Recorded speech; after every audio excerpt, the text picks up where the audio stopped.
episode of Beneath the Surface with A&G Concrete Cools. It is my absolute pleasure to be sitting with Mr. Travis Leonard, the owner and president of A&G. How are you, sir? Hey, Luke, doing great. Pleasure to be here. Thanks for setting this up. Looking forward to it. Of course.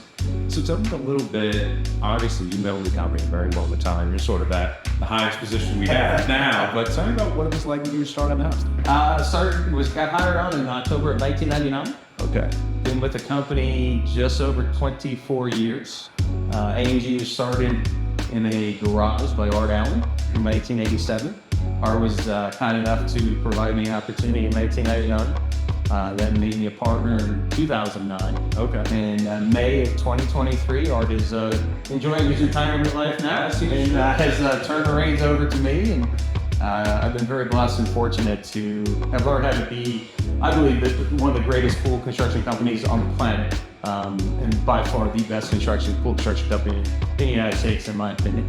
Couldn't agree with you more since I had the opportunity to join the team, seeing everything that goes into the project. And we're going to discuss it further today, but seeing all those elements, all the team members. You always make the joke that we're just digging holes, but it's a lot more. It's a lot more than that. It's a lot of hard work by a lot of good people. We've been very blessed and fortunate to have just under 100 full-time employees that have been with us for an extremely long time that really, truly make what we do amazing. Truly is. Why don't we get into it? Yeah, absolutely. Looking forward to it.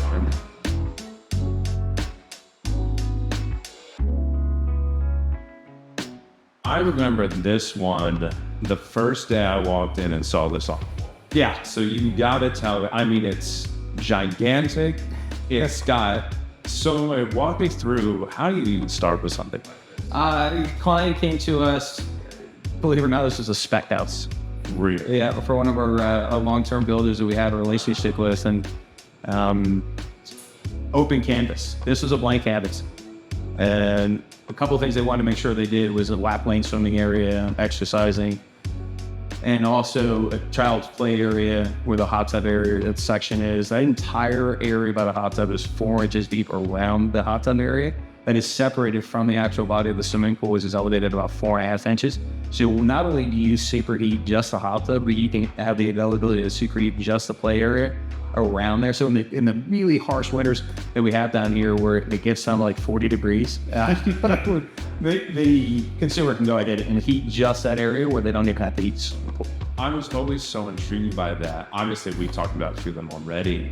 Champagne spots, most things of that nature. This is the first, and I think the only I've seen was sort of a raised sun shelf. Takes it one step further. Sure. I had a lot of fun designing this and being creative with the architect of the home. And you look all the way back by the home structure, that actually is a elevated water fire element where the water actually pours out on all 4 sides of the fire feature. And that is the first thing you see when you walk through the center of the home. You see that fire feature, you see the water, you hear the sound of running water through that section we're saying is abuts the covered lanai section as well. Yeah, and then obviously when you're coming up home, you get to see that first, that big, and then your eye travels the entire swimming pool.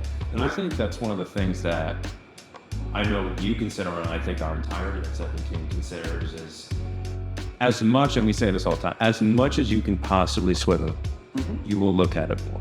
So I think there is no doubt that it will make sense from different angles, from your home, from the windows, from your kitchen, from your bedroom. There's always an opportunity to create something beautiful. No doubt there is. And this one allowed us very rarely do we have big backyards. I love the fact that I actually got to be able to design a swimming pool that truly is 75 feet long. I lived in a swimming pool in high school. 2 days in the morning, in the afternoon, I lived at Sumter High School, and so for me, it kind of brought me back home a little bit. Yeah. Back when I was a kid, swimming at 5:30 in the morning and 2:30 in the afternoon. This started out really nice, and you talked about earlier. Very rarely do you get an opportunity to go ahead and not only do a raised spot area like that, but also a wet deck area to allow to heat that. And this one took a lot of work, a lot of effort because it's over 1,500 square feet.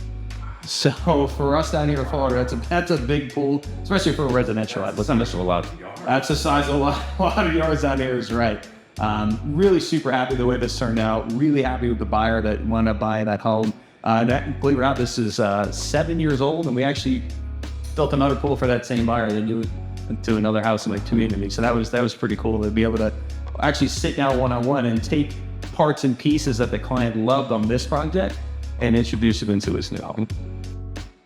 Now, I would think, again, a testament to your work as a designer, our team's work as a design team, but I don't think you could ever put an age on a pool like this. When you look at something, it still feels so modern. It does. It's so fresh. You wouldn't know that it was built back in 2015, 2016.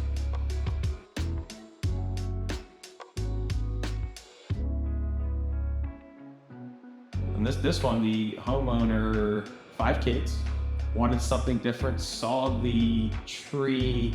They were out in a resort in Costa Rica and wanted to implement that into their backyard, as well as a slide and a hot tub. But they wanted the hot tub more secluded underneath the water feature and a waterfall. Not very many consumers come with this long list of things that they want. I do imagine. And it's our job and our responsibility to make it happen. It's nice to have some creative license when you deal with all the asks that come put together. Now, we found the balance between, obviously, when the part of college is sort of a laundry list and a lot of sort of vision. How do you sort of incorporate your own creative ideas into that?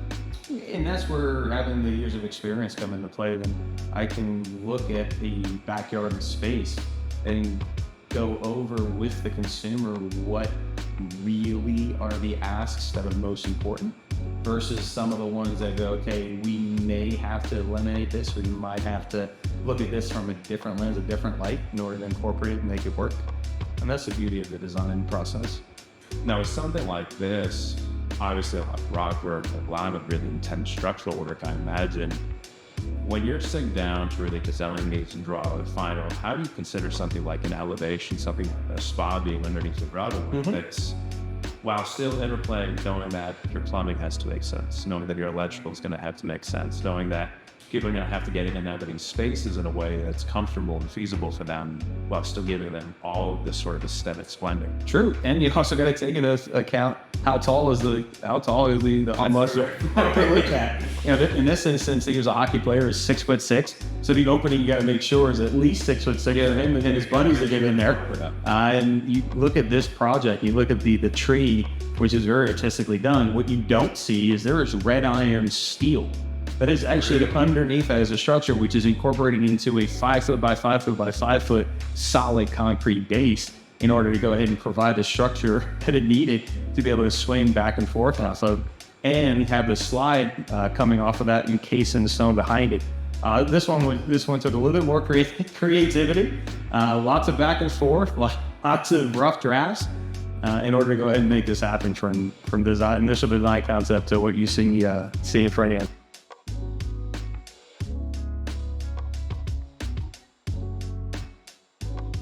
This one here for me was one of the most challenging yet simplistic designs. What you see is a vanishing edge on the backside. It drops almost 8 feet. So from this picture, you really don't see the elevation change on the rear side of the property overlooking the Jupiter Lagoon. The consumer wanted an entertaining space, but they also wanted a place for their kids, and they wanted to make sure it looked great. Now, that's a tough sort of trotting. Yeah, it's like typically I can I'll build you a beautiful piece of art in the backyard. You don't swim in it. Just make sure you look down. Don't go in it. Whereas this consumer had 3 kids, they still want to entertain. They built the house for entertaining, and they wanted to make sure that it was a showpiece on the backside, as well as working with the elevations that we have. Like I said, we got 8-foot exposure on the backside. With the 8-foot exposure on the backside, just tying into retaining walls and utilizing the rear wall of the pool as an actual structure for retainment as well. Now, how does that sort of come together when you first go out to these properties, when you see survey, you get a feel for the land? How does your brain go, okay, that's an 8-foot drop. Yeah. How do I build that up? How do I make it feel so seamless? Well, the interesting part is sometimes we get on the front end, we get surveys and we get architectural renderings or plans. Sure, the number might say 30-foot elevation for the house, 22-foot real elevation for the seawall. And you know in your mind, okay, that's an 8-foot elevation drop. When you actually physically get out there and you look at the finished floor of the house, you look at the finished floor of the seawall, and you go like, It really is 8 feet. They were not. Okay. And that's what you get with architects and engineers. You meet more side on the front end with their structural engineers, or work with our in-house structural engineers to ensure a smooth transition as we go from the structure that the home builder is going to build versus the pool construction that what we're going to build. And we spend on this one almost a year on the design and engineering phase to ensure that when we executed it, we would make a routine. Now, on a project like this, I think that's another thing that when people sort of have the opportunity to view some of these, taking into consideration time that goes into it, not only in the design standpoint, but how do we really bring it to life? I remember when I first started and you had me drawing pools, and you were like, that's fantastic, you can never build. That's absolutely true. And coming in as basically with the same sort of experience as our clients, well, why not? It's a rectangle, it's a pool. And then that's where yourself, our design team, our engineering team really get to come in and say, but here's all the steel, here's how it gets formed. You're absolutely correct. In a sequential process like the pool construction process, being able to know exactly what each of those steps are, how they're going to proceed, what sort of the pitfalls it might be, and how to mitigate those and navigate them before we ever get to them. Absolutely true. Incredible. You take the bar stools in the bar area for a minute. You look at the bar area, which is physically comes out of the pool beam structure itself, which then ties all that structurally. But then what are behind the bar stools? How tall is the homeowner? How tall is the homeowner's spouse? How tall is the wife? Who's going to be sitting on these bar stools? Do you set them at different elevations, different levels? How far down do you set from the bottom of the bar area to the top of the bar stool to ensure that you have a comfortable space? Exactly. All the little details, and that's one of the things that we are really, really, really good at here at A&G Pools, is the little details that separate us from everybody else, is taking that one step further to ensure a seamless transition, to make sure that when you go out there, the usability is there, as well as the functionality and the aesthetics. And like you mentioned at the front, when a client comes to you and they want the ability to swim, the ability to have it to be child-friendly, but the ability to still have a visual, artistic thing, those are little details that make Absolutely. because anyone can put the bar stools there, anyone can put the table there. But if you're too tall or you're too short and now my drink's at my neck, then we didn't execute the right way. Well, and the picture you're seeing here is from the second story of the home. When you walk through the opening of the structure of the home on the front door, you look straight back through it as an opening, you don't see the bar stool, you don't see the bar area. It absolutely seamlessly transitions from the pool deck area over the vanishing edge into the lagoon.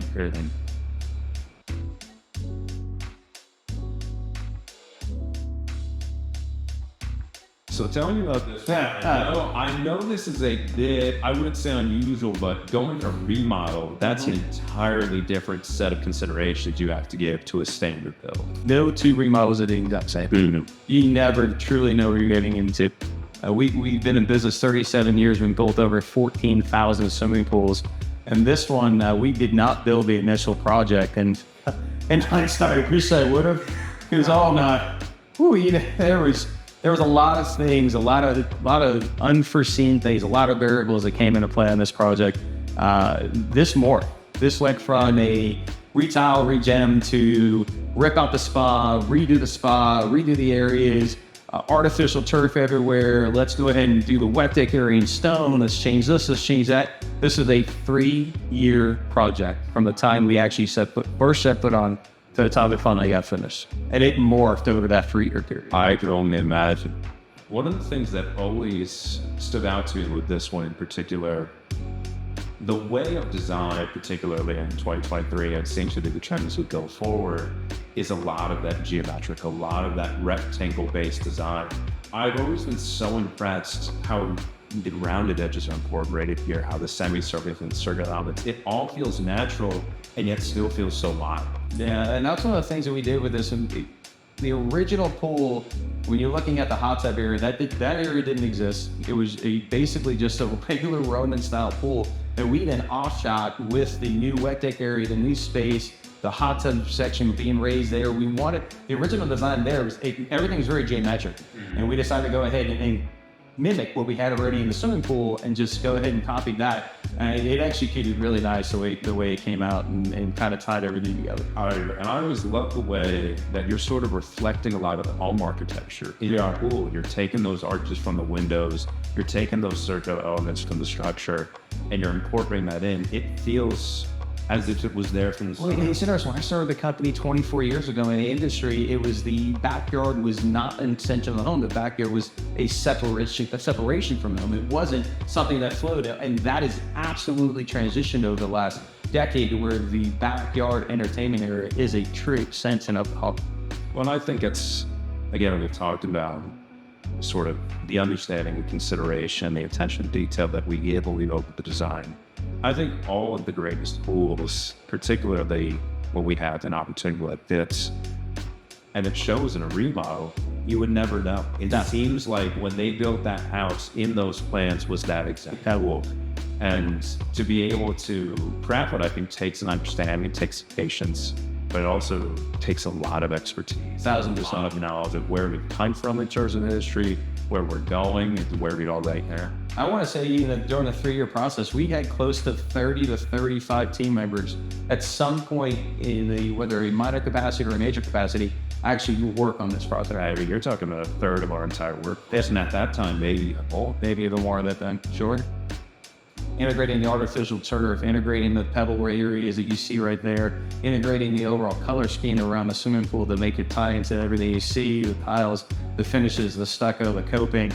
A lot went into this that you don't see, but the end result, like you said, is the backyard looks like it was there with you. And that in and of itself is probably one of the hardest things that we do and accomplish, but that's one of the things that we really do pay attention to.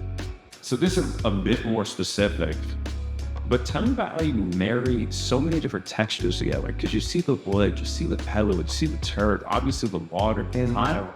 There's a lot going on here. Sure. But it feels so natural. Well, one of the things you notice, and it's very subtle, is the color palette of the stones that are inside of the area where the lawn chair furnitures are sitting on is a very light, very subtle lighter color from the wood section that you see right above it. So you're tying those things in. It's very subtle, but that's what allows everything to flow. If we were to go ahead and put plastic chairs out there, it wouldn't work. Since you work with the interior decorator, you work with the designers, you work with so many other people to pull everything together when you're looking at the overall structure of the backyard. We're calling so many elements again, what we're talking about with seeing the hollow, seeing what's familiar existing already, and using that as inspiration. No doubt. And that's always one of the most important things, whether it's a project like this or really having a client who's able to put that trust in you as a designer, as a business, as a collective, as a team, to execute on the vision and execute on the quality that we've been bringing for 35 years.